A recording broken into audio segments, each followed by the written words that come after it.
Hello students, आज के इस वीडियो में हम chapter number 7 the world of living का डी पार्ट सोल्व करेंगे। डी पार्ट जो है बच्चों वो शॉर्ट आंसर टाइप क्वेश्चंस हैं। तो देखिए यहाँ पर आपको फर्स्ट क्वेश्चन क्या दिया है, name any 3 important characteristics of living beings. बच्चों फर्स्ट क्वेश्चन में आपको लिविंग बींग्स के कोई 3 इम्पोर्टेंट कैरेक्टरिस्टिक्स पूछे हैं। क्लियर है? तो बच्चों इस क्वेश्चन के आंसर में आप फर्स्ट कैरेक्टरिस्टिक लिखोगे लिविंग थिंग्स ग्रो। इसका मतलब हुआ कि जितनी भी लिविंग थिंग्स होती हैं वो सारी ग्रो करती हैं, मतलब सारी ही लिविंग थिंग्स जो हैं वो समय के साथ बढ़ती जाती हैं। क्लियर है? ये आपकी फर्स्ट कैरेक्टरिस्टिक्स आ जाएगी। इसी तरह से बच्चों आपकी सेकंड कैरेक्टरिस्टिक आएगी लिविंग थिंग्स रिप्रोड्यूस। ठीक है, इसका मतलब हुआ कि जितने भी लिविंग थिंग्स होते हैं वो रिप्रोड्यूस करते हैं। ठीक है, रिप्रोड्यूस करने का मतलब होता है कि जितने भी लिविंग थिंग्स हैं वो बच्चों को जन्म देते हैं। क्लियर है? और इसी तरह से बच्चों आपकी थर्ड कैरेक्टरिस्टिक आ जाएगी living things are made up of cells. इसका मतलब हुआ कि लिविंग थिंग्स जो हैं वो सेल्स से मिलकर बनी होती हैं। क्लियर हो गया? तो बच्चों ये हो जाएगा आपका फर्स्ट क्वेश्चन का आंसर। अब नेक्स्ट हम चलते हैं क्वेश्चन नंबर 2 की तरफ। तो नेक्स्ट है बच्चों आपका question number 2, state the difference between autotrophs and heterotrophs. बच्चों क्वेश्चन नंबर 2 में आपको ऑटोट्रोप्स और हेट्रोट्रोप्स के बीच में डिफरेंस पूछा है। क्लियर है? तो बच्चों इस क्वेश्चन के आंसर में सबसे पहले हम बात करते हैं ऑटोट्रोप्स की, कि ऑटोट्रोप्स क्या होते हैं। ठीक है, तो ऑटोट्रोप्स क्या होंगे, those living organism which can prepare their own food by the process of photosynthesis are called autotrophs. ठीक है, इसका मतलब क्या हुआ कि जितने भी लिविंग ऑर्गेनिज्म अपना फूड जो है वो खुद प्रिपेयर करते हैं फोटोसिंथेसिस प्रोसेस से, उन सारे ही ऑर्गेनिज्म को हम बोलते हैं ऑटोट्रोप्स। क्लियर है? मतलब जो ऑर्गेनिज्म अपना फूड खुद बनाएंगे, ठीक है, उन सारे ही ऑर्गेनिज्म को हम बोलेंगे ऑटोट्रोप। ठीक है, और इसका एग्जाम्पल आ जाएगा बच्चों ग्रीन प्लांट्स।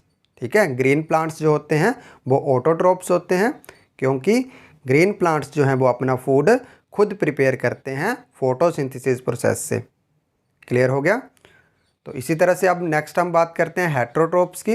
तो हेट्रोट्रोप्स क्या होंगे, those living organism which can not prepare their own food are called heterotrophs. ठीक है, इसका मतलब क्या हुआ कि वो लिविंग ऑर्गेनिज्म जो अपना फूड खुद प्रिपेयर नहीं करते हैं, उन सारे ही ऑर्गेनिज्म को हम बोलते हैं हेट्रोट्रोप्स। ठीक है, और हेट्रोट्रोप्स जो होते हैं बच्चों वो अपने फूड के लिए अदर ऑर्गेनिज्म पर डिपेंडेंट होते हैं। ठीक है, जैसे ऑटोट्रोप्स हो गए उन पर डिपेंडेंट होंगे हेट्रोट्रोप्स अपने फूड के लिए। क्लियर है?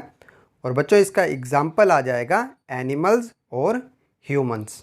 ठीक है, एनिमल्स और ह्यूमन जो हैं वो हेट्रोट्रोप्स के एग्जाम्पल्स हैं। क्लियर हो गया? तो बच्चों ये हो जाएगा आपका सेकंड क्वेश्चन का आंसर। अब नेक्स्ट हम चलते हैं क्वेश्चन नंबर 3 की तरफ। तो नेक्स्ट है बच्चों आपका question number 3, give 2 examples each of annual, biennial and perennial plants. बच्चों क्वेश्चन नंबर 3 में आपको एनुअल, बाइनियल और पेरिनियल प्लांट्स के दो एग्जाम्पल्स पूछे हैं। क्लियर है? तो बच्चों इस क्वेश्चन के आंसर में सबसे पहले हम बात करते हैं एनुअल प्लांट्स की। ठीक है, तो एनुअल प्लांट्स के एग्जाम्पल क्या आएंगे, वेजिटेबल्स एंड क्रॉप्स। ठीक है, वेजिटेबल और क्रॉप्स जो हैं बच्चों वो एनुअल प्लांट्स के एग्जाम्पल हैं। इसी तरह से बाइनियल प्लांट्स के एग्जाम्पल क्या आ जाएंगे, तो बाइनियल प्लांट के एग्जाम्पल आएंगे रेडिश एंड कैरेट। क्लियर है? रेडिश और कैरेट जो हैं वो बाइनियल प्लांट्स के एग्जाम्पल होंगे। और इसी तरह से बच्चों पेरिनियल प्लांट्स के एग्जाम्पल क्या आ जाएंगे, मैंगो एंड गावा। क्लियर है? मैंगो और गावा जो होंगे वो पेरिनियल प्लांट के एग्जाम्पल होंगे। तो ये हो जाएगा आपका क्वेश्चन नंबर 3 का आंसर। इसी तरह से नेक्स्ट है आपका question number 4। Give 2 examples each of animals which reproduce. First है by laying eggs and second है by giving birth to young ones. बच्चों क्वेश्चन नंबर 4 जो है उसमें आपको 2 पार्ट में क्वेश्चन पूछा है। फर्स्ट पार्ट में आपने 2 ऐसे एनिमल्स के नाम बताने हैं जो रिप्रोड्यूस होते हैं एग्स के थ्रू, और सेकंड पार्ट में आपने 2 ऐसे एनिमल्स के नाम बताने हैं जो रिप्रोड्यूस होते हैं by giving birth to young ones. Clear है बच्चों? इस क्वेश्चन को आप और इजीली समझना चाहो तो इस तरह से समझ सकते हो कि आपने फर्स्ट पार्ट में जो है वो 2 ऐसे एनिमल्स के नाम बताने हैं जो अंडे देते हैं, और सेकंड पार्ट में आपने 2 ऐसे एनिमल्स के नाम बताने हैं जो बच्चों को जन्म देते हैं। क्लियर है? तो बच्चों इस क्वेश्चन के आंसर में आप फर्स्ट पार्ट का आंसर लिखोगे हैंस एंड फिशेस, मतलब हैंस और फिशेस जो हैं वो अंडे देती हैं या एग्स के थ्रू रिप्रोड्यूस होती हैं। और इसी तरह से आप सेकंड पार्ट के आंसर में लिखोगे ह्यूमंस एंड काउज। ठीक है, ह्यूमन और काउ जो हैं वो दोनों ही रिप्रोड्यूस होते हैं by giving birth to young ones. Clear है? तो ये हो जाएगा बच्चों आपका 4th क्वेश्चन का आंसर। अब नेक्स्ट हम चलते हैं क्वेश्चन नंबर 5th की तरफ। तो नेक्स्ट है बच्चों question number 5। Give 2 examples each of vertebrates and invertebrates. बच्चों क्वेश्चन नंबर 5 में आपको वर्टेब्रेट्स और इनवर्टेब्रेट्स के 2 एग्जाम्पल्स पूछे हैं। क्लियर है? तो बच्चों इस क्वेश्चन का आंसर करने से पहले आपको ये पता होना चाहिए कि वर्टेब्रेट्स क्या होते हैं और इनवर्टेब्रेट्स जो हैं वो क्या होते हैं। क्लियर है? तो बच्चों वर्टेब्रेट्स जो हैं वो ऐसे एनिमल्स होते हैं जिनमें बैकबोन पाई जाती है। ठीक है, मतलब एनिमल्स विच हैव बैकबोन वो होंगे वर्टेब्रेट्स। क्लियर है? इसी तरह से इनवर्टेब्रेट्स जो हैं वो ऐसे एनिमल्स होंगे जिनमें बैकबोन नहीं पाई जाती है। क्लियर है? मतलब animals which do not have backbone. Clear हो गया? तो इसका मतलब क्या हो जाएगा बच्चों कि इस क्वेश्चन के आंसर में आपने 2 ऐसे एनिमल्स के नाम बताने हैं जिनमें बैकबोन पाई जाती है, और 2 ऐसे एनिमल्स के नाम भी बताने हैं जिनमें बैकबोन नहीं पाई जाती है।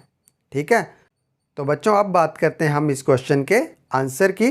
तो वर्टेब्रेट्स के एग्जाम्पल्स क्या आ जाएंगे? Birds and fish. ठीक है, बर्ड्स और फिश जो हैं इन दोनों में बैकबोन पाई जाती है, इसीलिए ये दोनों जो हैं वो एग्जाम्पल होंगे वर्टेब्रेट्स के। ठीक है, और इनवर्टेब्रेट्स के एग्जाम्पल्स क्या आ जाएंगे? Earthworm and snail. ठीक है, अर्थवॉर्म और स्नेल जो हैं ये दोनों ऐसे एनिमल्स होते हैं जिनमें बैकबोन नहीं पाई जाती है, इसीलिए ये इनवर्टेब्रेट्स के एग्जाम्पल होंगे। क्लियर हो गया? तो ये हो जाएगा बच्चों आपका 5th क्वेश्चन का आंसर। अब नेक्स्ट हम बात करते हैं क्वेश्चन नंबर 6 की। ठीक है, तो क्वेश्चन नंबर 6 क्या है? Right the names of any 4 useful products obtained from plants. बच्चों क्वेश्चन नंबर 6 में हमें क्या पूछा गया है कि हमें 4 ऐसे यूजफुल प्रोडक्ट के नाम बताने हैं जो हमें प्लांट्स से मिलते हैं। क्लियर है? तो बच्चों इस क्वेश्चन के आंसर में आप लिखोगे 4 useful products obtained from plants are. तो कौन कौन से प्रोडक्ट आ जाएंगे? Spices, vegetables, medicines and fruits. ठीक है, ये चारों जो प्रोडक्ट्स हैं वो हमें प्लांट से मिलते हैं। क्लियर है? तो बच्चों ये हो जाएगा आपका 6th क्वेश्चन का आंसर, और इसी के साथ आपका चैप्टर नंबर 7 के डी पार्ट का जो सॉल्यूशन था वो कंप्लीट होता है।